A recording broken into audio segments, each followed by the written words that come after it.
Hey, what's actually happening in Atlanta at the moment? Because, darling, the streets are yelling snitch louder than before. Just when you thought Young Thug's situation couldn't get much messier, boom. Everyone is in shock when a shocking interrogation video went viral online. In that small space, we are discussing Thugga himself. His hands twitching, eyes darting, and exuding a genuine anxious energy. And you know what? The word snitch quickly began to spread like bullets throughout the blogs. The humor, though, is that Young Thug has finally answered. And all of you. Let's just say that he wasn't holding back because his emotions were running high. Sources near the camp claim that some rappers have yelled slime for life previously, that phones have been ringing, and that attorneys have been in a frenzy. They are quite silent at the moment. The family is split.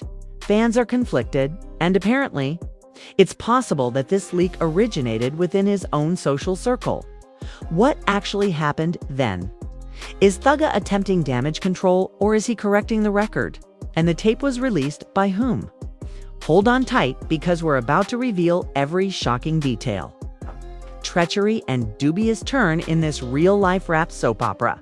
Let's get started. It was like lighting a match in a room full of gasoline when the video first appeared online. It was burning in Atlanta.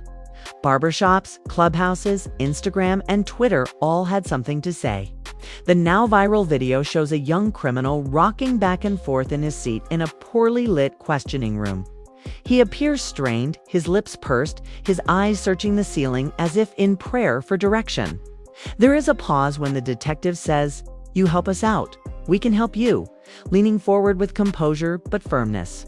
A long, lethal silence. The bandit inhales and leans closer.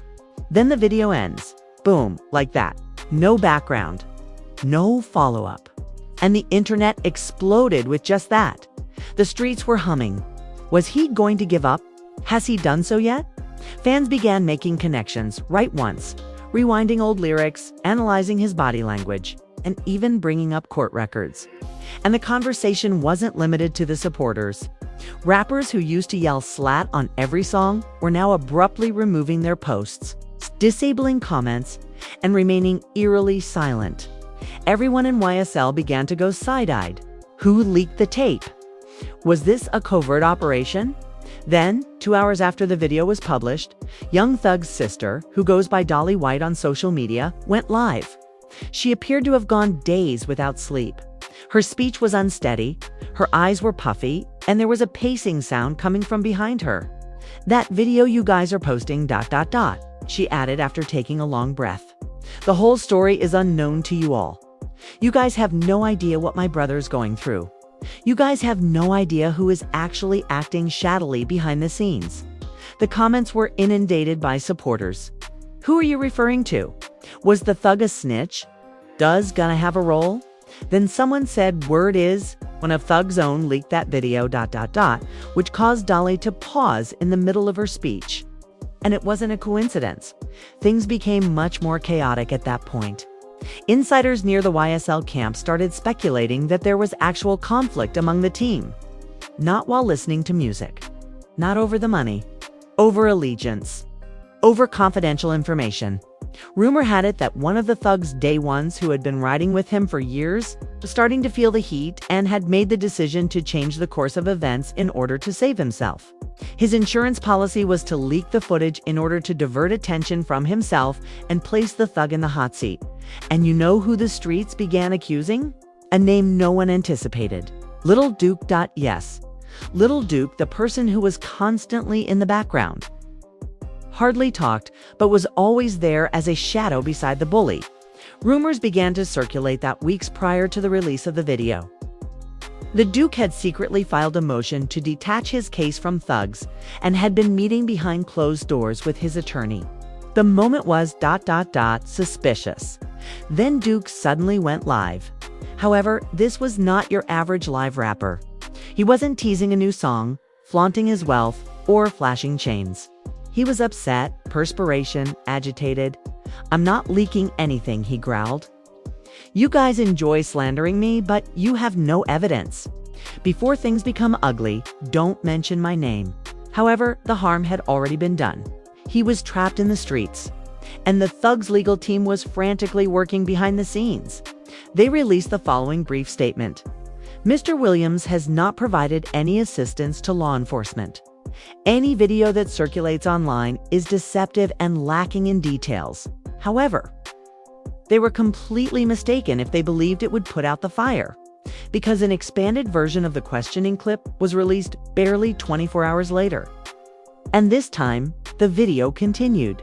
It continued to roll. The new clip shows a thug being given a picture and then gently nodding. The detective scribbles down what he says, which is hardly audible. No complete names. No outright charges. However, it appeared ... away, and supporters embraced it. Meanwhile, chaos was erupting within the thug's own inner circle. There were no answers to the calls. They were questioning loyalty. According to a close family friend who wished to remain anonymous, this isn't just about the case anymore. It has to do with trust. There are thugs in the area who have been waiting for this chance to jump ship and escape, and the first to initiate contact. According to rumors, one of Thug's cousins is a quiet person who goes by Trey. Trey reportedly packed up, left Atlanta by plane, and stopped communicating with everyone. No notice, no farewell. Simply vanished. And you know what? A secret court document that named a cooperating witness name deleted, who had family ties to a thug, leaked a few days later. The internet went crazy. Fans were stitching together every relative, childhood buddy, affiliate thug, and screamed out on a track by connecting the dots, creating charts, and piecing together each one. And a horrifying image was gradually being created. The thug was battling for more than just his freedom. The enemy chanted the same slogans, wore the same chain, and once referred to him as family. He was fighting a war from within. However, among all of this turmoil, the young thug at last spoke up. Instead of holding a press conference, not in a tweet. Without a diss track, he left a message on the phone. It was shared as an audio clip with a plain black backdrop on his team's Instagram. The thug's voice sounded heavy but calm. The anguish was audible. The treachery. You guys think you know what's going on, but you don't, he continued. Genuine ones remain firm. Fake ones reveal their faces at night. I don't fold, and I'm not afraid. Continue to observe. The statement chilled the fans to the bone. It wasn't noisy. It wasn't really dramatic. However, it struck differently. It began to be quoted everywhere. It was taken up by blogs. Rappers began filling in for one another on stories. And the most important question of all remained: who folded if the thug didn't? Things took a crazy turn at that point. Another leak surfaced. It's time of a sequence of text messages purportedly exchanged between two unidentified YSL members rather than a video. Although identities were obscured and the messages were hazy, the content was very evident. He's trying to act solid, but he's already told them about the safe house. One message said, "Clown. I assumed no one watched the video," said another. "Don't lie, he forgot the camera." No names again. The streets, however, never forget. Fans began comparing jailhouse visitor logs, dates, and locations. That everything was related to the night before Thug was transferred to a new location. A night when he was only accessible to 4 people. 3 of them were relatives. Among them, an adversary who was once a business colleague. Security cameras at a private prison outside of Atlanta captured a crazy scene that same evening. Only hours after the text conversations were leaked, 2 guys engaged in a furious argument close to the visitation area. The dispute became so heated that more personnel had to intervene to break it up, according to an unnamed guard who spoke on condition of confidentiality. Here's the thing though. Trey, the cousin of the young gangster who allegedly departed Atlanta a few days prior, was one of those men, as well as the other, a man by the name of Rico P., longtime buddy and previous producer who is now a fierce adversary. Trey never left the city, it turns out. Everything about flying out, mirrors and smoke, and it prompted questions that he was ever given access to Thug. Strings had been pulled. Someone further above. because Trey's name was taken off the list of authorized visitors 3 weeks ago in accordance with jail procedure. How did he enter then? And what was the subject of their argument? Although he was unable to hear every conversation, the security guard who saw it said he clearly heard one line. "You threw him under the bus and now you're trying to spin it like you saved him." Following that, punches almost flew. According to insiders, the altercation was personal. This was about years of unresolved animosity, concealed hatred, and subterranean jealousy. It wasn't just about legal matters. Rico P. was once more than simply a beatmaker, it turns out. He lived next door to his family, lived on the same block as them, contributed to hook writing, kept a stash when the temperature rose, and Rico anticipated being in the front row when Thug blew out. However, trust was broken somewhere along the line. Money, some claim. It was a woman, according to others. But now, some are now speculating that it might have been something far more significant, such as the purported site of the notorious safe house coming to light. The same safe location where authorities say they discovered paperwork linking YSL to a series of crimes, burner phones and guns, and leaked texts, in their opinion. Someone informed someone near you? It coincides exactly with the day that Rico P. was observed exiting the DA's office via the rear entrance. No fees, no handcuffs, not a mugshot. Days before the second video release, Thug's team apparently learned about the visit. At first, they remained silent, but the atmosphere quickly altered. Dolly White canceled her next performance. Affiliates of YSL began acting differently. Meetings were silent. Burner apps were used to make calls. The atmosphere changed, and the internal explosion followed. Emotions reportedly erupted at an urgent family-only meeting at the Thug's attorney's office. One of Thug's younger siblings allegedly said, "I told y'all he was fake. As he walked out, I told you everything." People in that room were divided. Some sought to sever all connections with those who simply shared Rico's breath. Others claimed that instead of playing checkers, they should play chess. They thought that Rico might have been collaborating with other groups besides the DA. Perhaps government agents were also involved. Perhaps the leaks weren't unintentional. This might have been a set dash-up.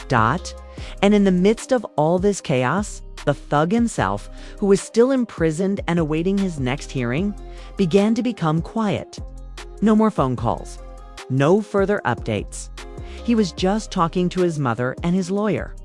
And she was also concerned.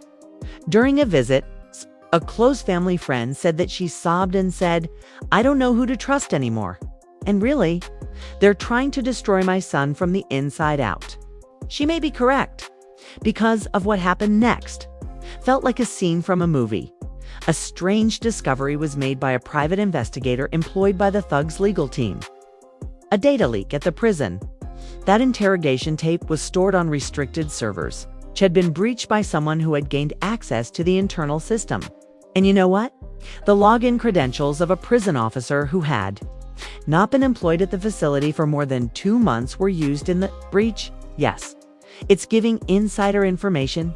Everything changed for Thug's crew when they heard that news. It was now more important to survive than to prove his innocence. Lawful survival, preservation of reputation, and possibly even survival on a physical level, because sealed footage may be leaked if someone was determined to do so. How can we be sure they won't plant something else next? From Ghana's camp came the next twist. Yes, you heard correctly. The man who said, "I didn't snitch." This fresh controversy brought Ghana's name back into the spotlight. Despite the fact that he has been keeping quiet since his release, his page was overrun with rat emojis from haters. The headlines on blogs read, "Was this the first domino to fall?" His supporters were undecided on whether to support him or interrupt him. But then the most surprising thing happened.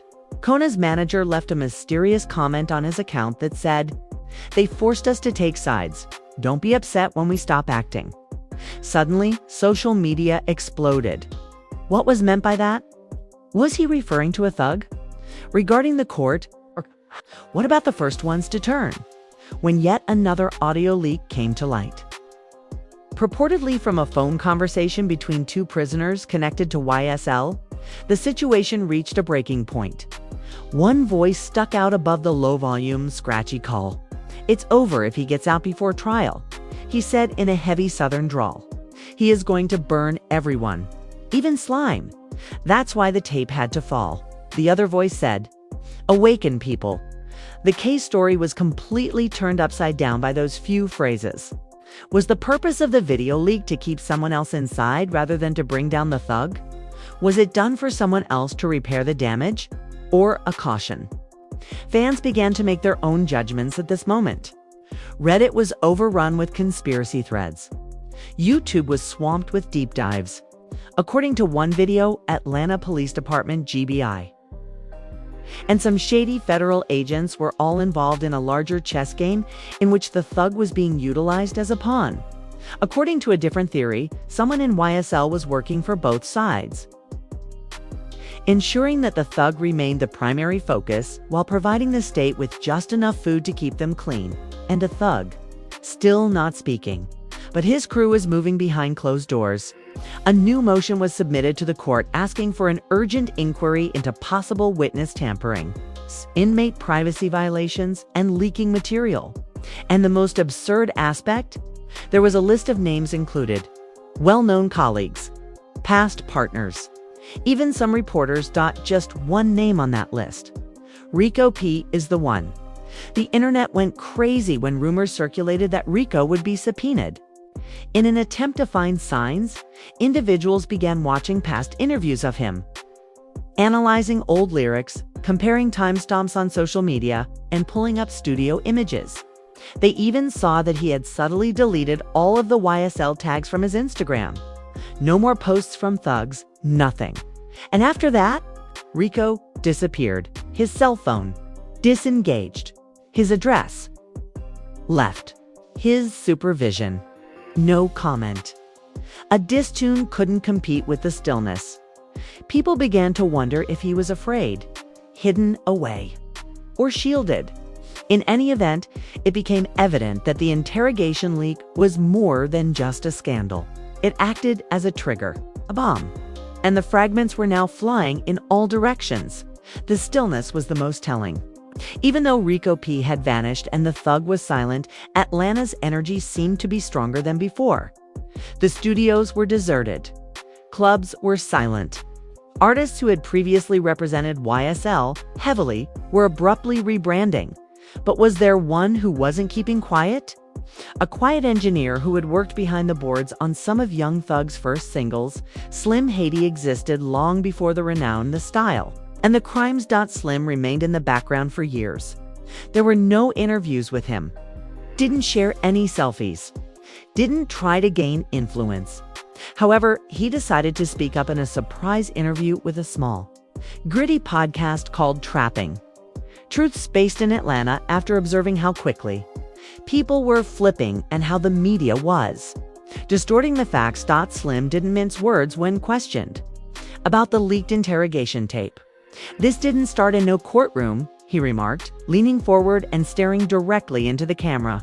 "It began a long time ago, prior to the transactions, prior to the chains, back when everyone pretended to be brothers and was starving."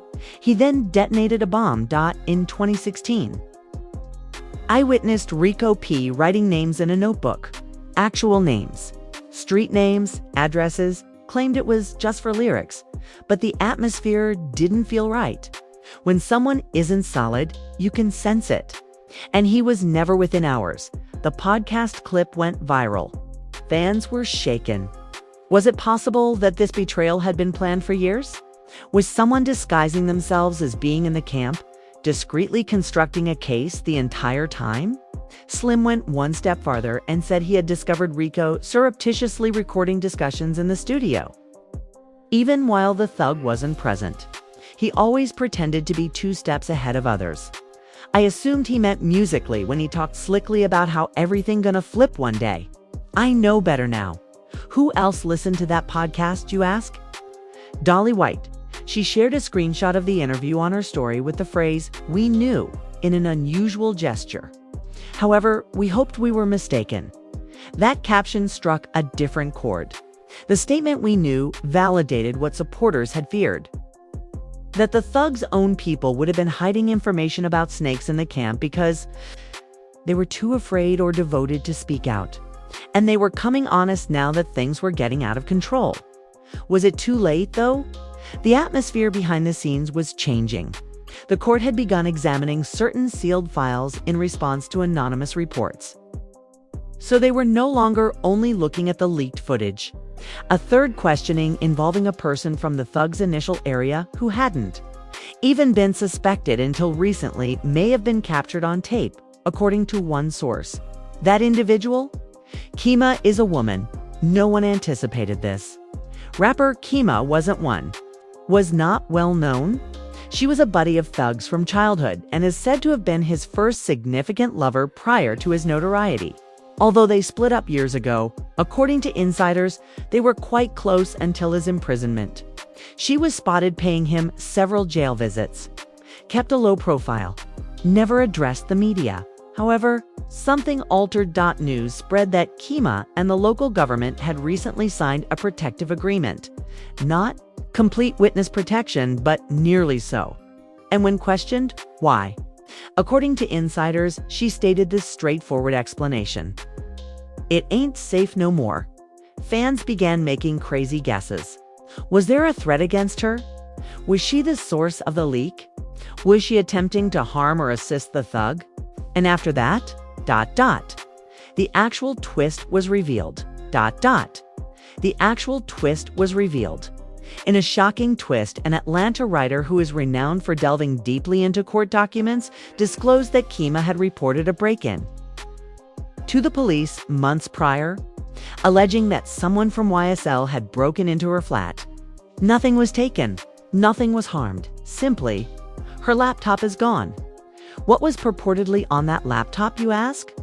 Surveillance video, STORED messages, voice recordings that Thug provided her in the early days of YSL are among the confidential discussions from years ago. According to reports, one of those audio memos from 2015 features the thugs saying, "I trust you with everything. You know what to do if something were to happen to me." Yes, fans went crazy by that. What did he mean? Was he referring to safety? Proof: a covert scheme. Kima was no longer merely a girl from the past. She may have held the secret to the entire case. The worrisome part, though, is that Kima vanished. Yes, gone. Her cell phone, away, her flat, vacant. And her last known message, which was terrifying, was uploaded online. "If anything happens to me, just know, she tweeted. "I made an effort to act morally." This was more than simply a rap feud. This was the level of a real-life crime thriller. People were afraid. Affiliates of YSL began to lock their pages. Studios started calling off sessions. And other Atlanta musicians who had previously publicly claimed slimy life started to distance themselves. It was a purging.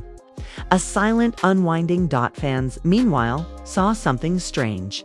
Since the release of Thug's voicemail, his attorney has been remarkably active in court, making gestures, requested records, advocating for hearings. Moreover, court insiders claim that his team was keen to recover one particular item: the entire chain of custody for the leaked interrogation video. Because here's the thing: the video might not simply be removed if they can demonstrate that it was altered or obtained unlawfully. It might turn the case around completely, and the thug is counting on that very thing. They trying to paint me as the villain, but the real criminals, the ones holding the cameras. The thug is heard saying in a leaked call transcript purportedly between him and his attorney, "like lightning." That line struck the internet. Merchandise was made by fans. The quote-printed t-shirts were gone in a matter of hours. And all of a sudden, it appeared that things were changing. Not only were people doubting the thug's devotion, they were challenging the system as a whole. And just when it looked like chaos could get any worse, a well-known Atlanta blogger released another unexpected news during a late-night webcast. The target wasn't a thug this time. Rico wasn't there. It wasn't GUNNA. It was ... Birdman. Indeed. Birdman. According to the blogger. Corporate documents that connected Birdman's label to early YSL endeavors have recently become the subject of subpoenas. Documents claim that there were overlapping contracts, mysterious money transfers, and references to Project Greenlight, a code purportedly used in internal communications discussing how to deal with problematic partners. The inference: it's possible that certain superiors were aware that a collision was imminent and intended to defend themselves regardless of who was smashed in the process. Then the internet burst into flames once more because of the involvement of Birdman's name. Then this isn't exclusive to Atlanta. This is a national issue. Downtown Atlanta's courtroom 6B was crowded. Individuals in the corridor.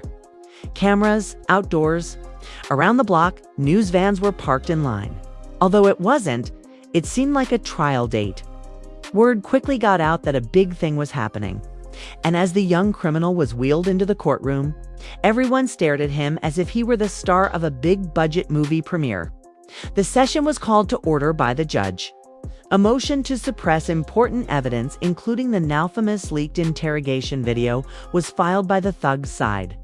Their dispute: in order to harm Thug's reputation and influence jury selection, the video had been unlawfully acquired, altered, and purposefully released. However, that wasn't even the most outrageous aspect, because the chief lawyer for the Thug then revealed something else. They had a new witness, someone who was willing to testify under protection but had come forward anonymously. The court fell silent. The prosecution seems caught off guard, and when the judge inquired about this unidentified witness's name, like a wave, a whisper swept through the courtroom. KEEMA. Yes, she wasn't absent. She wasn't hiding. She was still alive and ready to talk on closed-circuit television while observing from a safe distance. The courtroom was stunned. Although the Thug's face remained icy, one tear trickled down his cheek. That meant something to him. She was going to tell the truth, something no one else had done before. Kima emerged as the video screen came to life. Exhausted, sunken eyes. But sturdy, unfazed, she introduced herself and mentioned that she has known Thug for more than 15 years. She discussed the bond, the hardship, and the early days. Then she started talking about it. I was present when YSL transcended music, when it changed. It became something different. Humans evolved. Began discussing loyalty without meaning to. I saw the paperwork, she added, glancing straight into the camera. I could hear the calls. And I am aware of the source of the information leak. The judicial chamber leaned in, and she revealed the unexpected name. It was not Rico. Not even a member of the camp was involved. It was someone you all had faith in. From the side of the label, then she stopped, inhaled, and omitted the name Ace Stone. Online fans went crazy. Ace Stone was an executive producer and label representative who had been with YSL from the beginning.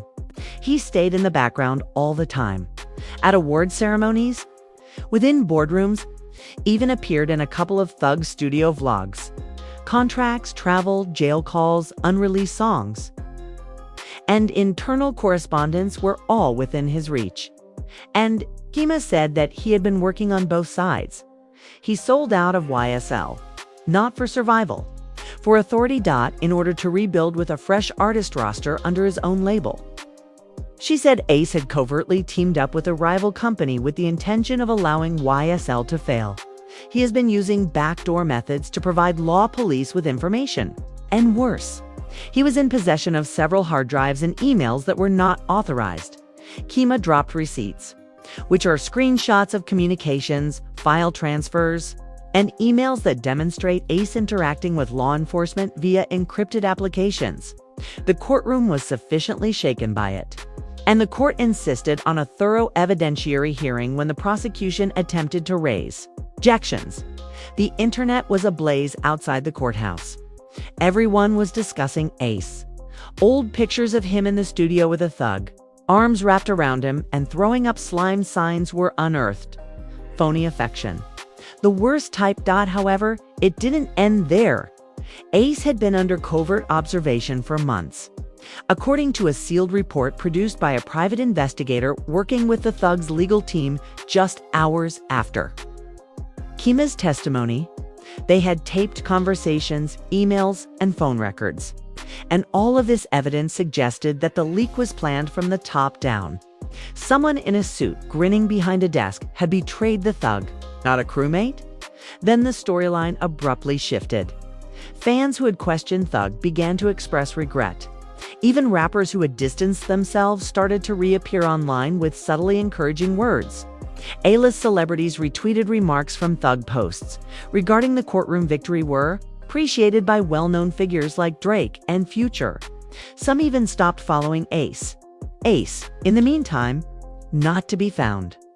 He didn't reply to inquiries from the media. He did not refute the allegations.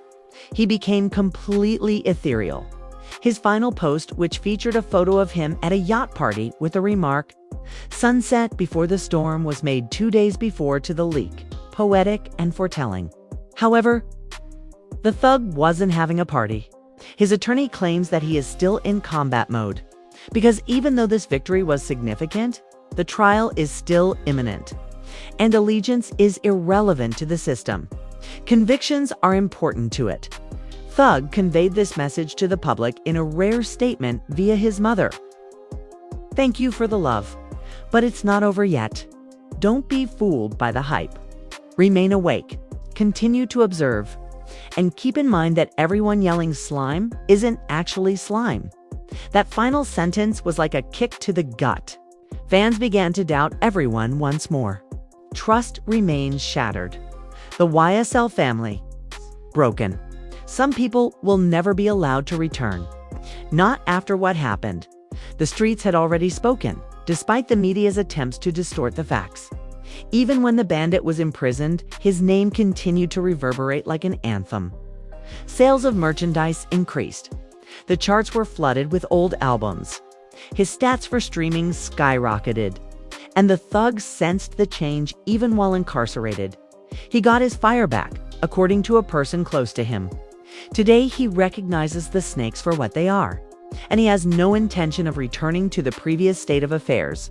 He is now moving differently, and he ought to, because the betrayal was emotional in nature rather than only posing a legal risk, spiritual, to save themselves. Someone he trusted with his life had betrayed him, and you don't forget about that. However, this is the portion that made everyone unable to speak. One more envelope was given to the judge as the hearing came to an end and the crowd filed out of the courtroom. Kima was the source. Written by hand. A tiny flash drive with the name Plan B was inside. Nobody is aware of its contents. Not quite yet. However, after taking a look at it, the thug's attorney stated, "We're not done," with a small smirk. And that's how the story truly concludes, not with a decision or a trial, but with yet another twist in store. Because of this game, trust is a commodity. And a young criminal. He's currently learning how to manage his money. Thus, the question remains, what will happen to young Thug next? The streets are keeping a tight eye on things after all the betrayals, leaks, and judicial drama. Everything might collapse with a single misstep. One clever move. And a thug might leave this more powerful than before. However, one thing is certain regardless of the outcome. This is history being written in real time. Not simply a case. Family relationships are breaking down.